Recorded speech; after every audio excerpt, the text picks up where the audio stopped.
අපි එකතු කරද්දී බලමු මොකද කරන්න කියලා. අපි කරන්නේ පුතේ එතකොට 6යි 9යි එකතු කරා 6යි 9යි එකතු කරාම 15ක් එනවා අපිට. එතකොට 1යි 2යි එකතු වෙනාම පස්සේ 3යි.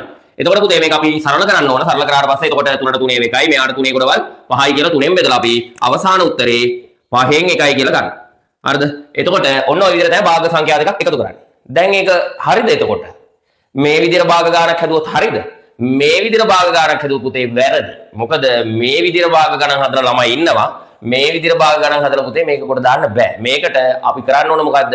හරයන් සමාන කරන්න ඕන. භාග දෙකක එකතුවක් ගන්න නම් අනිවාර්යයෙන්ම ඒ දෙන්නගේ හරයන් සමාන වෙනවා. එකතු කරන්නත් එහෙමයි අඩු කරන්නත් එහෙමයි. එහෙනම් පුතේ අපි මේ භාග සංඛ්‍යා දෙකේ හරයන් සමාන කරගෙන ඉමු. කොහොමද බලමු හරය සමාන කරලා භාග දෙක එකතු කරන්නේ. එතකොට මේ ක්‍රමය පුතේ වැරදි 100%ක්ම. මේක වැරදි මේ ක්‍රමය. හරිද? එතකොට මේ ක්‍රමයෙන් අපිට භාග ගණන් හදන්න බෑ. හරිද? අපි බලමු එහෙනම් හරයන් සමාන කරලා භාග එකතු කරන්නේ කොහොමද කියලා. පුතේ අපි දැන් තීරණය කළ ඉවරයි. මේ දෙන්නගේ හරය කී බවට පත් කරනවද? 18 බවට. එතකොට මෙයා 18 කරන්න කීයෙන් ගුණ කරන්න ඕන? 3ෙන්. 6 වරක් 3ෙන් 18 හැදෙන්නේ. එහෙනම් උඩත් ඒ ගානෙම ගුණ කරන්න ඕන.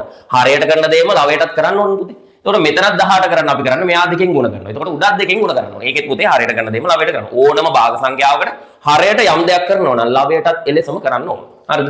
එහෙනම් පුතේ අපි දැන් මම කරන්නේ මේකේ භාග සංඛ්‍යා දෙක එකතු කරන්න හරයන් සමාන කරන්නයි යන්නේ. එහෙනම් පුතේ මම දැන් මෙතන 6 වරක් 3 ගන්නවා. එතකොට 18 වෙනවා නිසා. එතකොට මෙයාත් 3ෙන් ගුණ වෙනවා.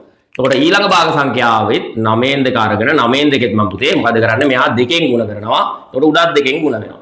එතකොට ඔන්න බලන්න ලස්සනට අපිට හරයන් සමාන වෙලා ඊළඟ පියවරේ ඉඳන් එනවා. මෙතන 6 වරක් 3 18යි. 1 වරක් 3 3යි. මෙතන පුතේ 9 වරක් 2 18යි. 2 වරක් 2 4යි. හරිද? ඔන්න පුතේ හරයන් සමානයි පොදු හරය ගන්න පුළුවන්. හරයන් සමාන වුණොත් පොදු එක හරයක් අරගෙන 3යි 4යි එකතු කරන්න තියෙන්නේ. මෙන්න මේ 3ට මෙන්න මේ 4 එකතු කරා පුතේ අපිට අවසානයේ පිළිතුර එනවා 18න් 7.